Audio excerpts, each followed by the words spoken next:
This is going to be such an exciting day. Hey, Veronica, Bailey, Rebecca, Nellie, how you all doing today?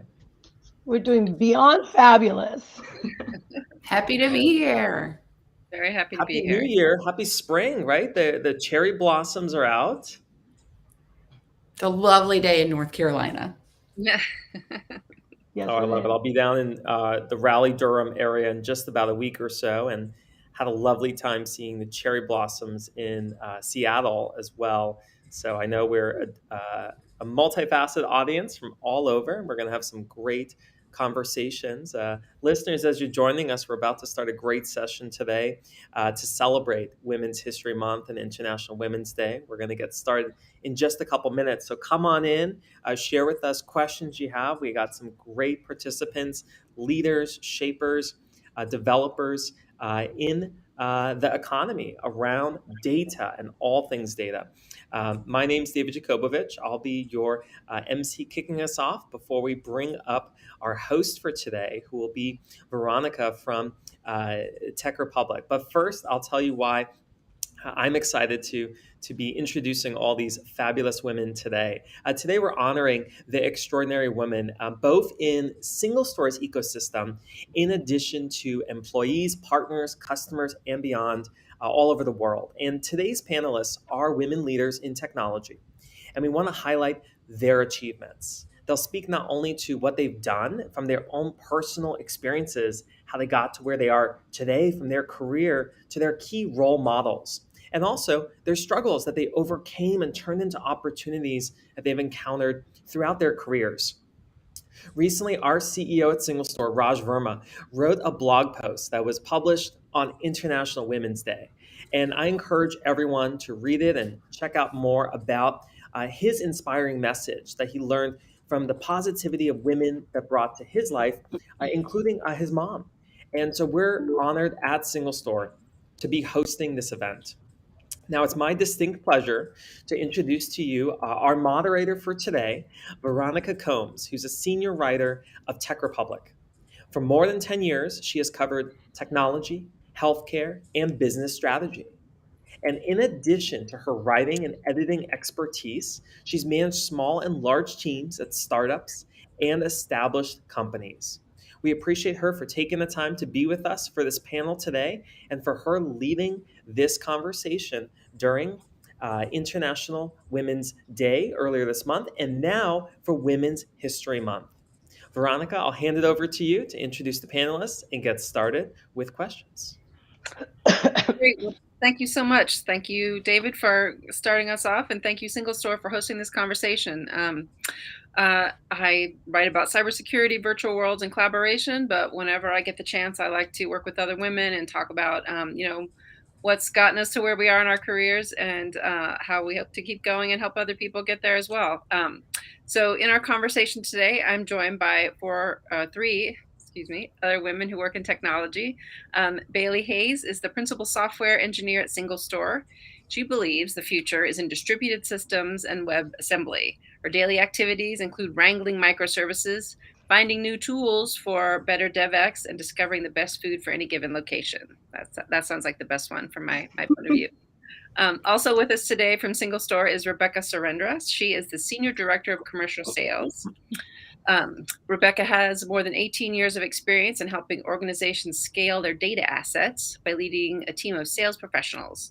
She is passionate about developing sales professionals to consult their customers and explore how technology solves business problems. Also today, we have with us Nelly Scott from SaaS. She is a sales professional also with more than 17 years of experience in IT services sales management, marketing, and operations in both domestic and international markets. She is currently the senior manager for growth markets for SaaS and also has worked in leadership roles at Dell and Lenovo. In her current position, Nellie develops, executes, and manages sales strategies with strategic partners in the US and Canada. So we have a lot of smart people on the call today to talk about technology and careers and everything in between. So we're going to talk about wins and losses. We're going to offer a little bit of advice for people who may be new to the industry. And we're also going to share what we really love about our work. You can ask questions via chat for anyone in the audience, and we'll answer those as we go along.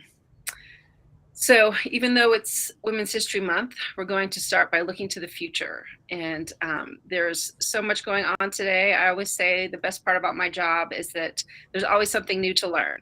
I've had to figure out quantum computing and cryptocurrency and virtual worlds over the last several months, and that's what really keeps it exciting. There's always something new going on, as you all know. So we wanted to kick off the conversation today with what is exciting to you about the future of technology? Bailey, you're in the trenches a lot of the time figuring out microservices and all the other developer tasks. So why don't you get us started with that question? Sure. One of the technologies that I work with a lot is called WebAssembly. It is sort of a new way to distribute our code that's also more safe and secure, and faster. I'm really excited about that because cyber security and supply chain hacks are happening all across the world. And the future of technology is finding a way to make tech safe for everyone. And I'm really passionate about the growth of the technology that I'm working in as a potential solution for that problem. Nellie, what about you? What are you hearing with your conversations with customers about what's coming and what they're excited about? Well, I totally agree with you. This is the absolute time for technology to really shine. I think our experience over the last 2 years with COVID, technology really stepped up, and I think it will continue to be in the spotlight for many years to come. The things that I'm passionate about is all the technology that my company works in, which is artificial intelligence and machine learning. All the data driven technology is really fascinating because we are able to solve problems today that were previously considered to be unsolvable. So that excites me a lot. And Rebecca, what about you? Yeah, what excites me about the future of technology is this explosion in data intensive applications. I work a lot with startups. One of my passions is helping small, growing companies get the growth that they are looking for to be successful as companies. So as data is becoming more and more accessible to all, I feel like it's a level playing field, or the field is being leveled for small companies, diverse teams to be part of the growth. Yes. I guess it never really stops growing. More data, more types of data. And I think, managing it is certainly a challenge, just the raw data, but then also all the different systems that are out there to manage that data and analyze it and make sure all the right teams have the information. Bailey, what do you use to do your job to keep track of everything, all the data and all the analysis of that data? Oh gosh, so many things. Right now I'm looking around and I've got a Linux desktop, a Linux laptop, a MacBook Pro, and I'm right now SSH'd into a bunch of different virtual machines. So it's definitely true that not only is data dispersed, it's also just the ways that we work is constantly changing. The tools that we're using is constantly changing, and personally, I find it really fun and exciting. That might sound really overwhelming to somebody that doesn't work in it, but every day you have a chance to learn something new.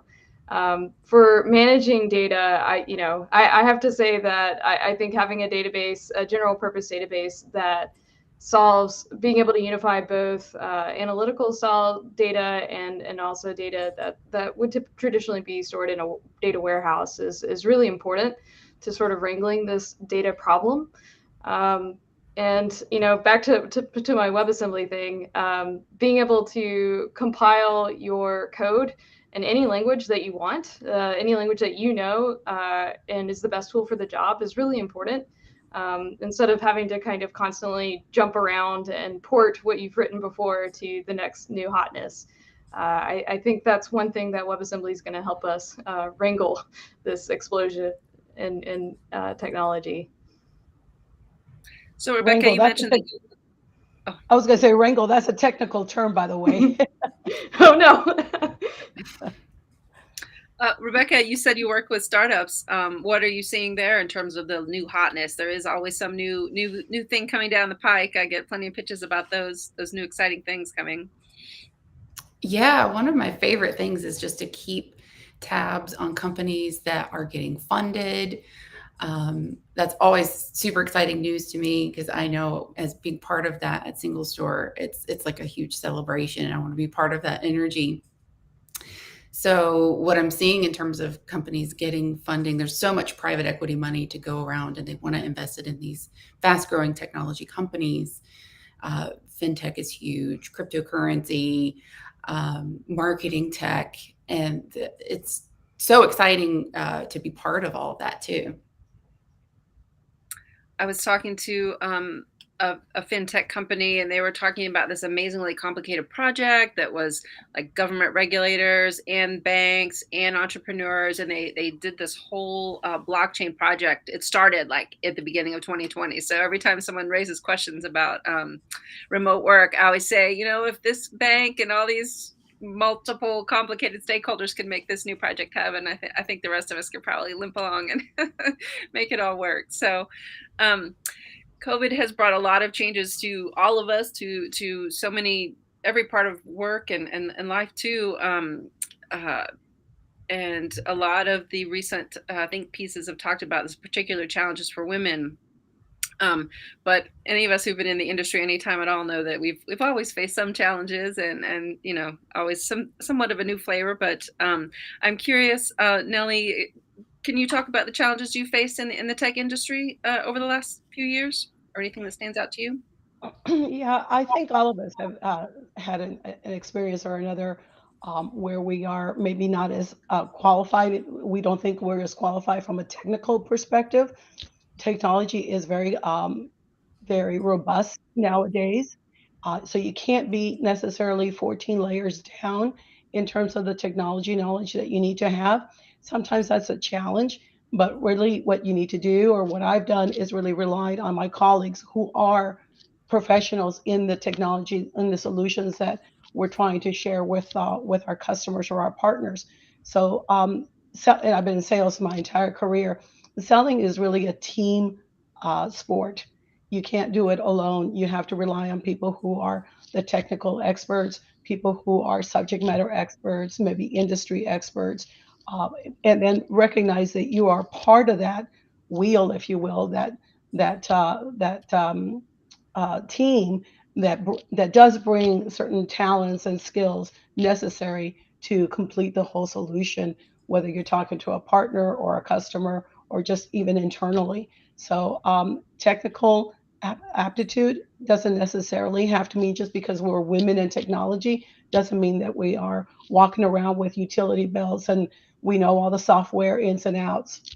There is room for every kind of skill and talent in technology, and that's what I love about this business. It is, again, we just don't have to be technical. We can be who we are and bring our natural talents and skills, and there's a place for it. And I think we're all sort of learning how to adjust our daily work style, our management style, and Mhm. there's a lot of talk about bringing different voices in. And I think you have to be really aware and really deliberate about who you're asking and who you're talking to and who you're being very deliberate about bringing into the conversation. Rebecca, what are your experiences with being a woman in the tech industry? Yeah, thank you for calling on me for that because that's such a topic near and dear to my heart.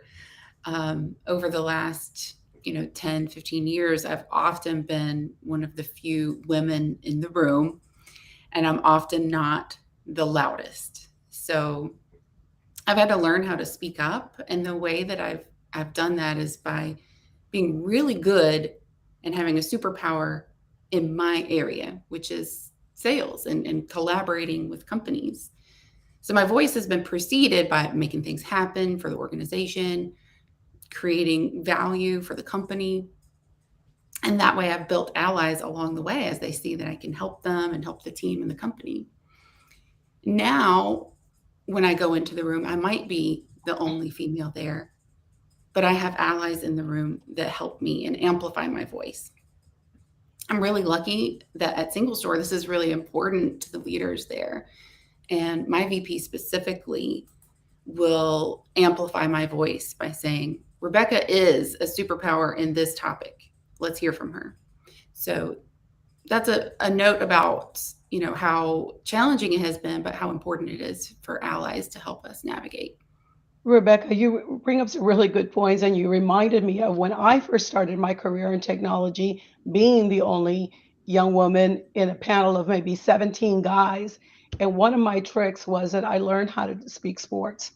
I used to read the sports section, who was injured, what were the standings for all the NFL teams, and that was my icebreaker so that I could get, belong part of, at least be part of that boys club, if you will. So sports became my icebreaker.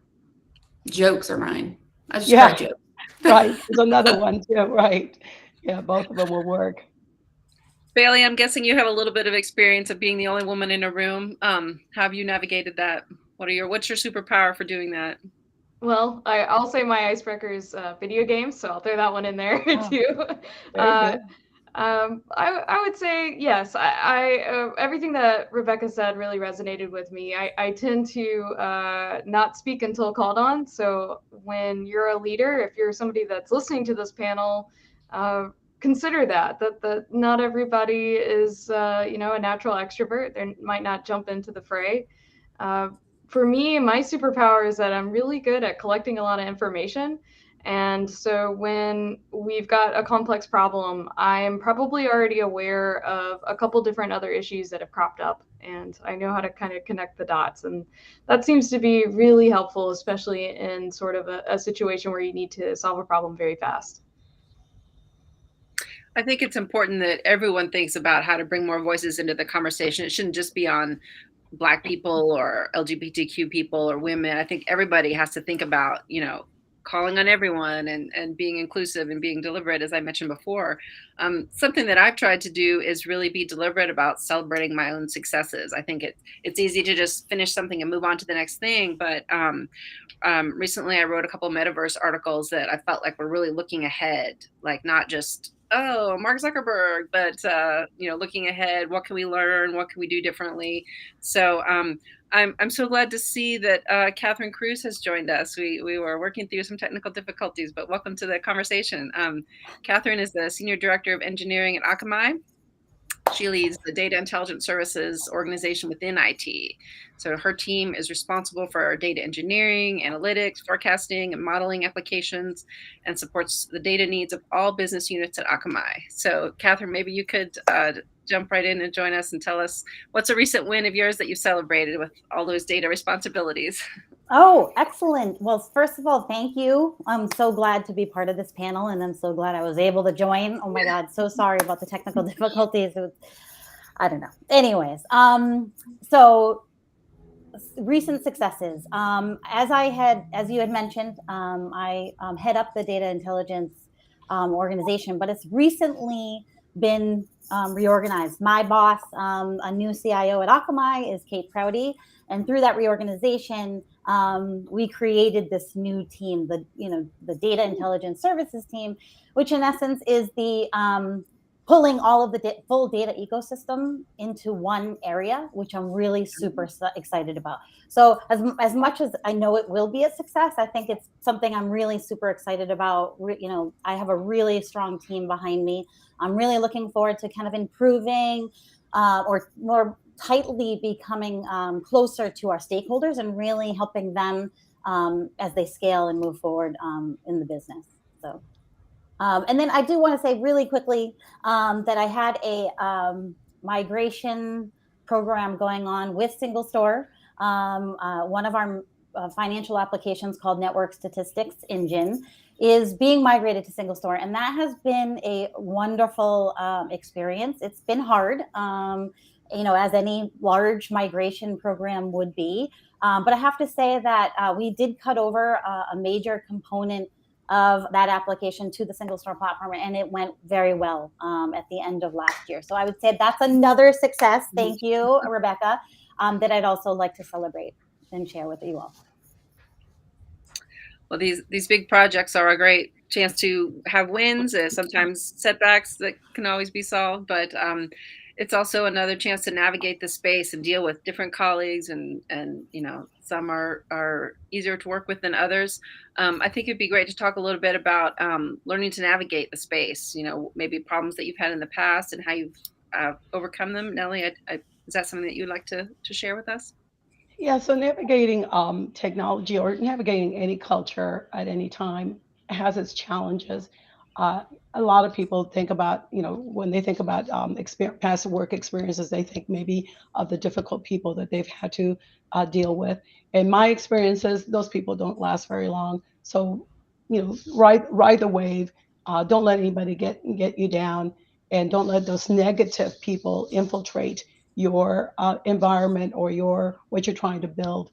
I have my experience has been, again, those people just don't last very long. So weather it through as much as you can. Do surround yourself with people who are as positive as possible, because work is work. It's not always easy. It's not always fun. It's challenging sometimes, and it can be very, very stressful. So, to the best of your ability, if you can surround yourself with people who are optimistic, forward looking, and are energetic, they will energize you on the days that you need a little lift. They will make you laugh on the days that you just want to cry because things are just not going well. So surround yourself with those kinds of people, and I think you can weather just about anything. At the end of the day, technology is just the lifeblood of every type of business you can encounter, whether it's retail or cosmetics or fashion. It is the lifeblood of not just the economy, but every business, every category that you'd be interested in, whether it's healthcare or physical fitness. Technology is everywhere, and it is absolutely the most lucrative, I think, environment for a woman. I think it's a great place to be if you're a woman with any kind of skill sets. There's a place for you, but it's a great place for you to make a very, very lucrative career that is rewarding, challenging, no doubt, but it can be so rewarding.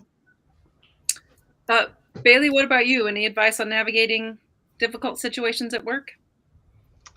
I think the cool thing about technology and, well, anything that can come down to a working solution, if somebody says you can't do it or that's not the best way, you always have the opportunity to prove it. And I gotta say, that's probably the most fun thing is when somebody says that'll never work, and you're like, okay, well, watch out, I got this. I love that. I don't think there's many other types of projects or jobs in the workplace where I can work on something for an hour and have something running that I can show other people. That's it's really special.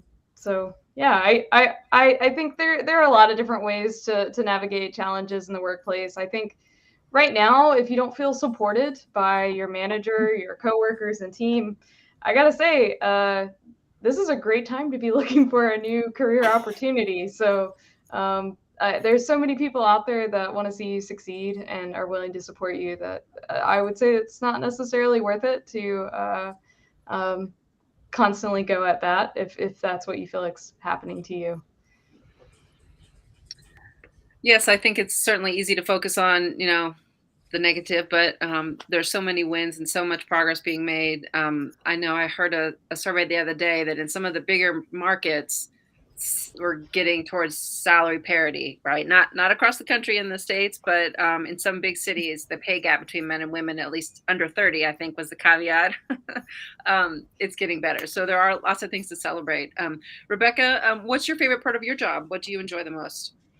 Oh, I love that question. When you read my bio, it just spoke about me so clearly how I love developing salespeople. Salespeople can get a bad rap sometimes because a bad salesperson can make buying something a terrible experience. So working with salespeople and understanding their strength and helping them see if you're selling a product that you're passionate about, it's not selling, it's helping.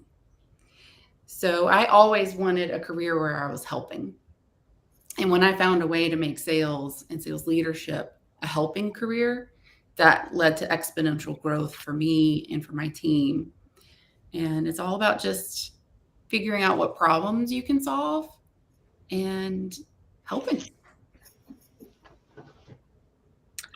One thing that's helped me over the last 2 years now of living through the pandemic is setting up routines that help me know when to stop and when to start. It's hard to stop. I can't say there aren't days I've worked way too many hours, but I've kind of leaned on my dogs to get me outside and get me to take a break and look away from the screen. Kathryn, do you have any advice you can share about setting limits or managing your work time or not Yeah, burning out? yeah, absolutely. I have a good story. I think you would all love, because moving to remote work was easy for my company, right? We were a technology company. Everybody can work from home. So like the amount of work did not go down, right? Everybody is just now connecting to their computer and looking at people instead of running around and going to different meeting rooms.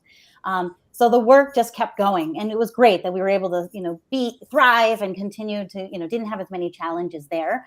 But my day definitely continued to be like stressful, right? And there was no ways, maybe when I'm done, I log off for the day and I go, and now I have a son and a husband, and the personal needs are right there. So we usually have a commute to work, and we can decompress, or we can prepare for, either work or the other way, coming home. We didn't have that. And so I did find that very stressful. And I needed to find a way, right? Because the work is still demanding, right? And I'm loving all the work that's being asked of me, but I need to be able to decompress. So I actually started to run on my treadmill, and I haven't done any kind of exercise in a long time, I'd say, before I started this. And it was more mentally to just say, just create a routine. And so I've started to just walk for 30 minutes, right? I'm not a runner, I'm just starting to get into this. And so I stuck to it. And I actually felt that I developed this routine that is now part of my day, but it really helps me to decompress, right? And just get ready for my day. And I found that I can give a lot more to my work, even though I'm sitting in the same place as, my house and with my family. But it allows me to still feel that feeling, right, of all that exciting work that I'm doing versus just having stress on top of me. So as well as I'm getting healthy, right, healthier, people love to hear that you're doing some type of fitness for yourself. But it was my way of kind of like preparing, right? Every day I now have to prepare my mind for the work that I'm about to do. So very, very happy. And I started that post-pandemic, right, when we were home, and I'm like, oh my God, and I've been able to continue that. And I expect it to continue. Veronica, I'd like to add a little bit to that, because I get that question asked a lot. And my response is always that work-life balance is whatever you need it to be at that moment in time.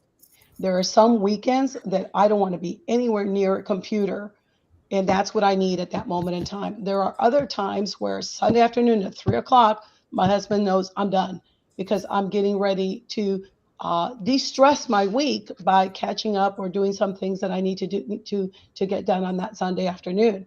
So it's really whatever. If you're trying to get to 100% of work-life balance, I think you'll be very disappointed. So for me, work-life balance is whatever you need it to be at that moment in time. Yeah. Sometimes working through a couple of nights or weekends is what you need, so that the rest of the week and going forward is not as stressful on you. Yes, that's a really good point. It's a constant sort of reshuffling and rethinking, and is it this today or is it that? You have to have that that ability to decide on the fly. So Women's History Month, certainly I enjoy learning about women that I didn't know about, and did accomplish things, didn't get credit for something that maybe they should have. But to me, the month is also about looking ahead to the future and thinking about pay equity, more opportunities. And I also like to think about how I can help other women in the workplace. And a friend of mine says she gets invited to be on a lot of boards or invited to speak a lot. And she always tries to take a chunk of those invites and hand them off to someone else who maybe is just as talented or just as accomplished, but doesn't always get those invites. So I'm curious to see what you all think could help get more women into senior level positions or executive leadership, or just more visibility, more credit in the world for all the things that we're accomplishing. I know, Nellie, you wanted to speak on that one. If you could start, and then we'll get around to everyone else. Yeah, Veronica, there's some really exciting things happening in this area. One of the things that was a requirement to be in that C-suite was a master's. You had to have higher learning.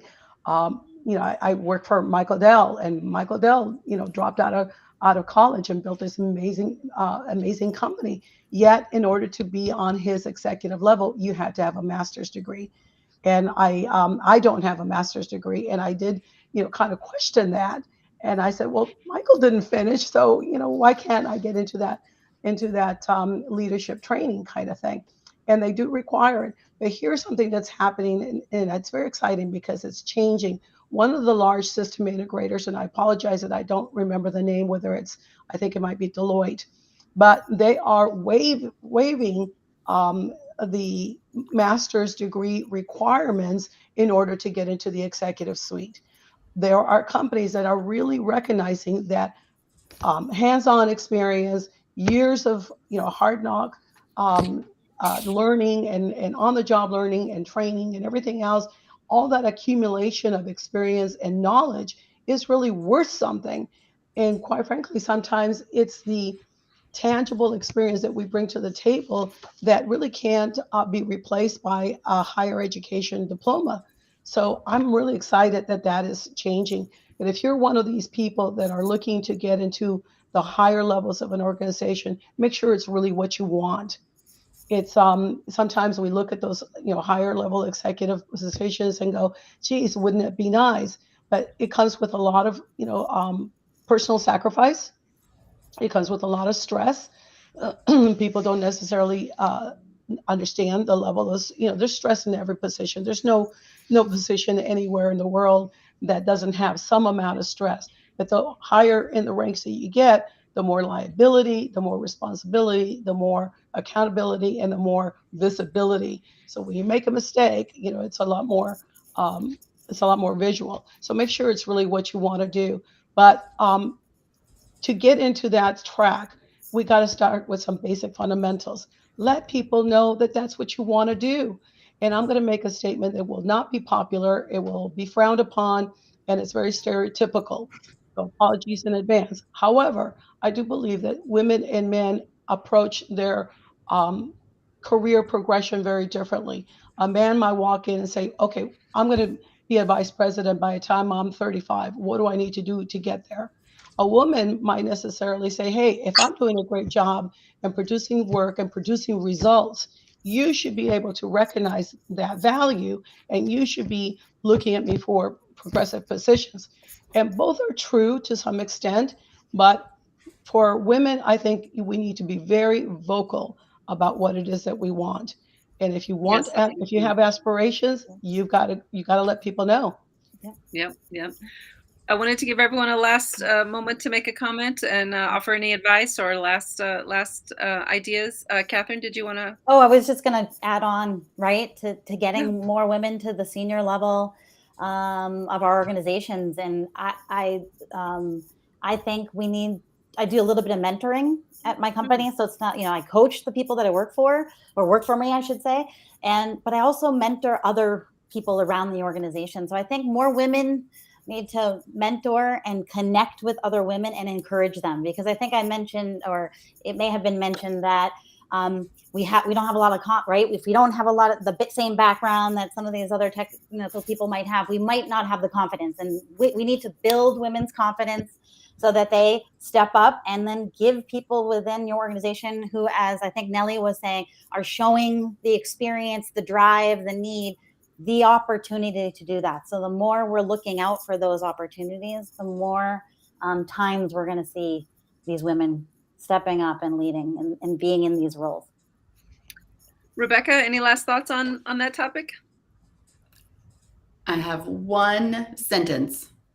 Ask for the promotion. Bailey, I think you had another good one sentence recommendation, if I remember right. It might have been that one, but I would say negotiate your salary. Negotiate your salary. Thank you, Rebecca.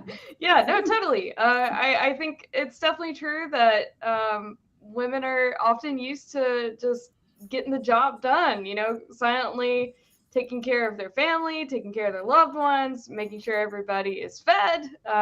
That's definitely a role that I like to play too. And I do just kind of silently go about and try to do the best I can. So yeah, every woman should say, you know what? I'm doing a lot here. I want you to see it. And then also, pay me for it. That would be great. Yes, and the last advice I would share is to try to get more comfortable talking about money. So if your colleague says, "I'm making X," and you say, "Gosh, I'm making Y," then that's an opportunity to say, "Well, let me help you negotiate that, so we're at a more level playing field." Well, thank you all so much for sharing all of your advice and your wisdom, and thank you to David and SingleStore for hosting us today. I've really enjoyed this conversation, and I hope that you all in the audience have too, and have taken away something you can use. Thank you so much for joining us. Thanks, everyone.